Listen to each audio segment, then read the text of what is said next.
안녕하십니까. 저는 성공메가스터디에서 고1-2를 담당하고 있는 국어 선생님 윤준호 강사라고 합니다. 네, 반갑습니다. 네, 제 소개는 바로 넘어가고요. 이제 좀 힘드실 테니까 간략하게 핵심만 짚어서 제가 좀 얘기를 해드리려고 합니다. 저희는 이제 중간고사 리뷰를 하고요. 그리고 이제 문제 경향을 파악한 후에 그럼 이 경향에 따라서 어떻게 기말 대비를 할 것인가, 이렇게 세 스텝으로 나눠서 설명을 좀 드리도록 하겠습니다. 일단은 이번 중간고사는 약간 준킬러 유형들은 좀 평이했어요. 그래서 거의 기본적인 문학 이해 유형, 그리고 문법도 역시 개념을 잘 확인하고 있는지 유형이 거의 대다수였는데요. 그렇지만 고난도 유형이 있는데요. 그거는 이제 문학에서 외부 지문을 해결할 줄 아는 문해력을 요구하거나 혹은 문학 개념을 활용할 줄 아는 능력을 요구하는 것들, 이런 것들을 해낼 수 있어야 이제 고난도 유형까지 해결할 수 있는 거고요. 문법 같은 경우에는 이제 보기에서 제시하는 심화 개념이 있어요. 한 2문제 정도가 있는데 그걸 잘 해결했느냐 못했느냐가 이제 2등급 아래로 가느냐 2등급 올라가서 1등급으로 올라가거냐, 그 차이를 나누는 기준이다 라고 생각하시면 됩니다. 그래서 저는 이제 3월부터 시작을 해가지고 학생들한테 이제 그 현대시를 이제 그 모르는 지문을 받아들였을 때 이제 읽어내는 이제 문해력 학습과 그리고 문학 개념 학습을 병행하면서 이제 내신 게임도 같이 진행을 해가지고 다행히 많은 학생들이 좀 괜찮은 성적을 받았어요. 그래서 5명 중에서 이제 3명 정도의 이제 1등급이 나왔고요. 2등급도 2명 정도로 예상을 하고 있습니다. 네. 그래서 약간 전반적인 이제 그 총평을 하자면은 문학 개념은요, 이제 화자의 어조나 혹은 표현법이나 시상정의 방식, 이런 개념들을 활용하는 것들로 나왔거든요. 근데 이제 요 화자의 어조를 보시면은 이제 예찬적 태도, 화자의 그 안쓰러워하는 태도, 반성적 태도, 이런 오조 같은 것들을 이제 문학 작품에서 읽어내고 어떻게 판단할 것인가, 그러니까 문학을 활용하는 개념에 대한 이런 숙지가 좀 되어 있어야 되고요. 표현법, 이미지 같은 것들도 이 공감각적 심상이 어떤 건지는 학생들이 많이 알아요. 근데 모르는 지문을 받아들였을 때 공감각적 심상을 판단하기 위한 조건이 무엇이냐, 그러니까 어떻게 찾아낼 것인가는 잘 몰라요.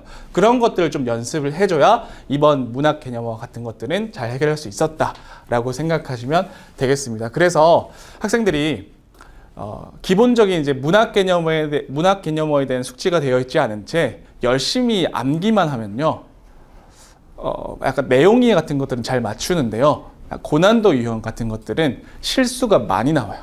그건 나중에 다시 한번 제가 설명을 좀 해드리도록 하겠습니다.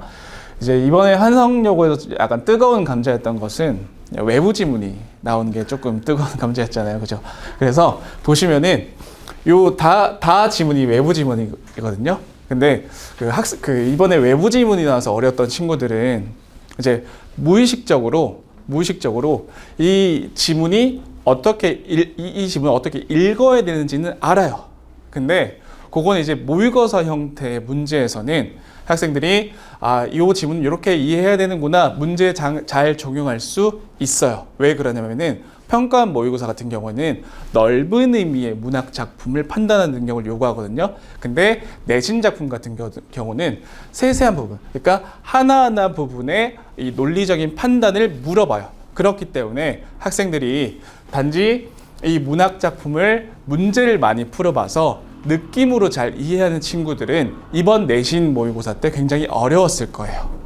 혹은 문학 작품을 풀면서 시간이 너무 많이 걸려서 뒤에 문법 문제를 못 풀었어요 라는 친구가 있든지, 혹은 선지를 2개 중에서 하나 중에서 고민하다가 이 오답을 골라버렸어요 라는 학생들이 있어요.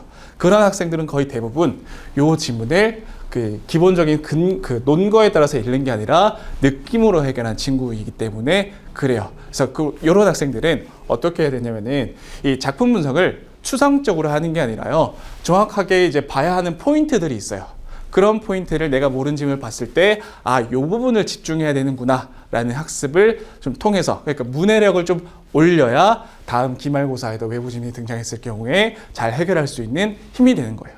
그러니까 간략하게만 말씀드리면은 이런 시를 보시면은 보통은 이제 잔뿌리, 뭐 초록, 혹은 뭐 수직선, 혹은 뭐 그 버려지고 잘리고 갇힌 것, 혹은 뭐 갈라진 틈, 곤조한 것, 이런 상징적인 시어들이 굉장히 중요하다라고 이제 오해할 수 있는데, 사실은 이 상징적인 시어를 설명해 주는 부분은요, 보통 수시거나 서술어에 들어가 있어요. 그래서 이 외부 지문에 해당되는 선지들을 제가 조금 발췌해 놨거든요. 예를 들어서 예찬적 어조를 어떻게 찾을 것인가에 대한 학습을 할 때는, 예찬적 어조는요, 그 대상을 칭송하는 것이기도 하지만 문학 작품에서는 그 대상을 보고 깨달음을 얻었을 때, 그 깨달음을 얻었을 때 그 대상에 대한 예찬적 태도가 드러난다 라고까지 생각을 해줘야 돼요. 그래서 플러스 요 서술을 보시면은 살아나고 있다, 몰랐는데 그 대상을 덮을 줄을 몰랐는데 솟아나고 있었다, 저돌적인 고요와 촉촉한 불길. 화자는 깨달음을 얻었죠. 서술을 확인해 보면은. 그러면 이 시에서 화자는 대상을 통해서 예찬적 태도가 드러난다라고 확인할 수 있어야 돼요. 근데 이제 이 학생들이 이 작품을 느낌으로만 이해한 학생들은 이 글을 읽으면서 단어에 집중할 수밖에 없어요. 근데 이 학생들이 수식어와 서술어를 통해서 그 단어의 상징적인 의미를 파악해야겠구나 라는 이 논거를 머릿속에 가지고 있는 친구는 이 지문을 어렵지 않게 해결할 수 있었을 거예요. 네. 그리고 마지막으로는 문법인데요. 문법은 거의 대부분 평이했어요. 근데 다만 실수를 유발하는 유형들이 몇 개가 있었는데요. 보통 이 숱하다 같은 문제, 그리고 뭐 갈등에서 이제 된소리 대기 유형을 분류하는 문제, 이런 것들이 이제 그나마 좀 까다롭고요. 그리고 그 후반부에나 문법 문제들이 나름 까다로운 유형이었는데요. 이런 것들은 기본적인 개념 암기 플러스 활용이 중요해요. 저는 이제 그 한성요구 기출을 다 분석을 했고요. 그리고 요 교과서를 가지고 이제 시험 출제를 하는 이 학교들의 기출을 좀 분석해서 요 정도 단어를 잘 출제를 하더라라고 해서 제가 파이널 모의고사에 요것과 똑같은 유형의 이제 문제들을 좀 같이 출제를 했어요. 그래서 다행히 제 수업을 듣는 학생들은 요 문법에서 좀 실수가 좀 줄어들었던 그런 경향이 있습니다. 그래서 이 문법은요, 기본적인 암기 플러스 잘 나올 만한 유형들을 미리 좀 연계해서 학습하는 게 학생들이 이제 그 실수를 줄어드는 방향이라고 생각하시면 되겠습니다. 그래서 총평을 하자면은 문학 개념 활용은요, 내신 대비 전에 학생들이 미리 좀 잘 해줘야 돼요. 그래서 뭐 어조를 내가 어떻게 찾을 것인가, 시상 전개 방식은 어떻게 이어갈 것인가에 대한 학습이 좀 되어 있어야 돼요.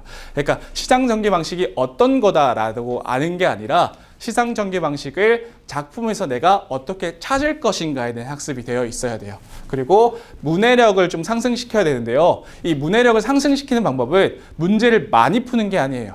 하루에 한 지문을 풀더라도 정확한 접근 방법에 따라서 내가 풀어야겠다. 그러니까 머릿속에서 무의식적으로 학생들이 이 작품을 읽고 있거든요. 그 방법에 따라서. 근데 그 무의식을 의식적인 단계로 끄집어내야 돼요.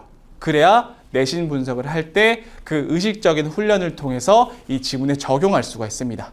그리고 마지막으로 문법 같은 경우는요, 기말 때는 이 문법의 난이도가 살짝 상승할 수도 있거든요. 그렇기 때문에 문법 개념은 기본이 중요하고요. 그리고 한성여고는 문법의 개념을 다른 데서 많이 끌어오진 않아요. 보통은 교과서 내에서 잘 활용을 하거든요. 그래서 교과서를 기반으로 해서 교과서랑 연계될 수 있는 다른 이제 같은 교과서를 쓰는 학교에서 자주 쓰는 단어들을 같이 학습을 하면은 요 세 스텝으로 준비를 하면 학생들이 좀 잘 대비를 할 수 있을 겁니다.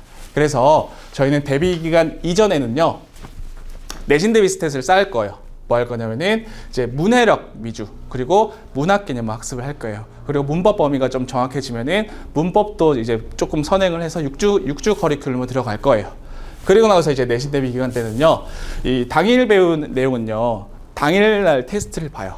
그리고 이 테스트를 잘 응시한 친구들은 이제 클리닉에 따로 오지 않아도 되지만, 이 테스트가 조금 미진하다 그러면은 의무 클리닉에 참여를 해야 돼요. 제 의무 클리닉에서 저랑 이제 1대1 코칭을 하면서 이제 빠진 부분들을 학습을 하는 방향으로 갈 거고요. 그리고 이 국어에서 가장 중요한 거는요, 특히 문해력 관련해서는 그런 학생들이 있어요. 제가 이제 1학년 때는 양이 중요한 게 아니라 질이 중요하다 이렇게 얘기를 하거든요. 그래서 하루에 딱 문학 2지문을 내줘요. 요게 그냥 문제만 풀면은 하루에 한 10분만 하면은 충분히 할 수 있는 거거든요. 근데 제가 쓴 방법을 쓰지 않고 그냥 이제 하루에 막 새벽 감성으로 막 하루에 몰아서 한다든가 그런 학생들은 사실 효용이 그렇게 높지 않아요.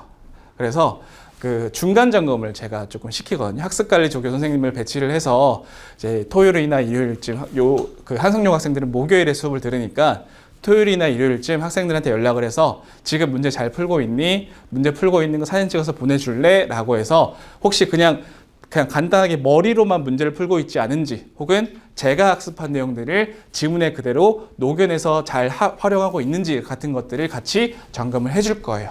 그리고 시험 직전 주간 때는요. 당연히 직전 주간 전까지 개념 암기가 완료가 되어 있을 거예요. 요 되어 있는 상태에서 학생들은 내신 모의고사를 볼 겁니다. 내신 모의고사를 보면은 그냥 학생들이 막 너는 80점 맞았어, 좀 더 잘해, 90점 맞았어, 잘했네가 아니라 80점을 맞았더라도 약한 유형들을 반복적으로 틀리는 친구들이 있을 거예요. 그럼 그 학생은 시험장 가서 거기에 플러스 알파로 실수하는 학생이거든요. 그럼 이 학생은 내신 개념이 완벽하게 대비되지 않은 학생인 거예요. 그렇기 때문에 이런 성적표를 주면서 학생들이 약한 파트, 강한 파트들을 조금 분석을 해서 이 학생은 이제 골고루 잘 되고 있는데 실수가 조금 있기 때문에 선지 판단을 좀 더 꼼꼼히 해야 되는 학생, 이 학생은 문학에서 뭐 소설 파트가 좀 약한 학생, 이 학생 그러니까 학생별로 좀 파트를 분류를 해서 시험 직전 주간 때는 시간이 많지가 않거든요. 좀 더 효율적인 방향으로 공부 방향을 제시한다라고 생각을 하면 되겠습니다. 그리고 시험 직전 때는요, 그 문학은요, 이제 문법은 그 개념이 거의 일반적인데요. 그리고 독서도 저는 이제 독서는 일반 개념에서 플러스 나올 만한 개념들을 추가로 보충을 해줘요. 그래서 독서나 문법은 학교 선생님의 설명이 크게 중요하진 않거든요. 근데 문학은 학교 선생님의 설명이 굉장히 중요해요. 왜 그러면 주관적 해석이 들어가기 때문에. 그래서 저는 문학을 일반적인 개념을 가르친 후에 그 후에 이제 기말 직전 보충 때는 선생님들의 필기를 다 종합해서 요거는 요 선생님들이 다 반복적으로 설명하고 있구나. 그럼 요 파트는 반드시 시험에 나오겠다라고 직전 노트를 하나 만들어줘요. 어떻게 구성되어 있냐면은 이게 이제 직전 노트인데요.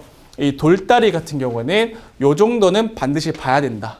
그리고 이제 의문의 변동 같은 경우는 요 정도 체크리스트는 시험 전에 반드시 확인을 해주고 가야 된다. 제가 왜 이걸 만드냐면은 학생들이 개념이 좀 많다 보면은 좀 산발적이에요. 그리고 내가 어떤 개념이 빠져 있는지 몰라요. 그걸 이제 시험장에서 확인하면 낭패잖아요. 그래서 시험 전에 확인할 수 있도록 그런 과정을 거친다라고 보시면 되고요. 실제로 이 시선과 시점을 주의해라 라는 요 단락이 있는데 이 부분이 시험에 나왔었고요. 그리고 나무다리와 돌다리의 상징의 차이도 한번 체크하고 가자. 이 부분도 시험에 서술형으로 출제가 됐습니다. 그리고 역시 의문의 체계와 변동도 역시 이 단어, 제가 교과서에 있는 단어들 혹은 선생님이 추가로 설명해 준 단어들도 다 목록화 시켜놨거든요. 요 안에서 출제가 됐었고요. 그리고 나름 까다로웠던 유형이 표기에서 드러나는 변동과 표기에서 드러나지 않은 변동을 이제 구해라라는 이제 그 문제인데 그것도 제가 두음 법칙과 모음 탈락은 표기에 반영이 된다. 그리고 나머지는 반영이 안 된다라고 요 체크리스트에 적어놨는데 요걸 잘 숙지한 친구들은 어렵지 않게 풀어올 수 있었을 겁니다. 그래서 제가 내신에서 지향하는 것은요. 내신은요. 수능이랑 좀 다르게 태도 개선에 플러스 학생들의 개개인별의 특징이 달라요. 그리고 학생들이 잘하는 부분과 못하는 부분들이 다릅니다. 그래서 제가 사실 이런 막 직전 노트를 만들어 주거나 혹은 뭐 시험지 분석을 해주고 이게 굉장히 귀찮은 작업이에요. 그리고 다른 학원에서 아마 쉽게 할 수 없는 것들일 거예요. 근데 저는 제가 저를 믿고 학생들이 수업에 들어온 이상 제가 이제 학생들이 실망하는 모습을 제가 보기 싫기 때문에 제 욕심이 하는 거여서 제 바람은 좀 확실한 방법 그리고 좀 학생들한테 도움이 되는 개념 강의를 통해서 이제 학생들이 좀 대입에 조금 성공적인 그런 스텝을 밟았으면 하는 그런 바람입니다. 그리고 저는 이제 오프 더 레코드로 말씀드리면은 제가 이제 학부모 상담하고 대입 관련 밴드를 운영을 하고 있어요. 제가 이제 입시 관련해서도 이제 일을 하고 있어가지고 혹시 제 그 수강생 학부모님께서 그 가입을 안 하셨더라면은 혹시 가입을 좀 해주시면은 이번에 학생들이 세특 관련해서 책도 쓰고 하거든요. 그 책 목록이라든지 이런 것들도 다 업로드를 해놨으니까 가입을 해주시면은 그 관련 자료로 도움을 많이 받을 수 있을 겁니다. 네, 그래서 요 설명에는 여기까지고요. 혹시 뭐 더 궁금하시거나 질문 사항이 있으시면은 학원으로 전화 주시면 제가 친절하게 상담 드리도록 하겠습니다. 네, 감사합니다.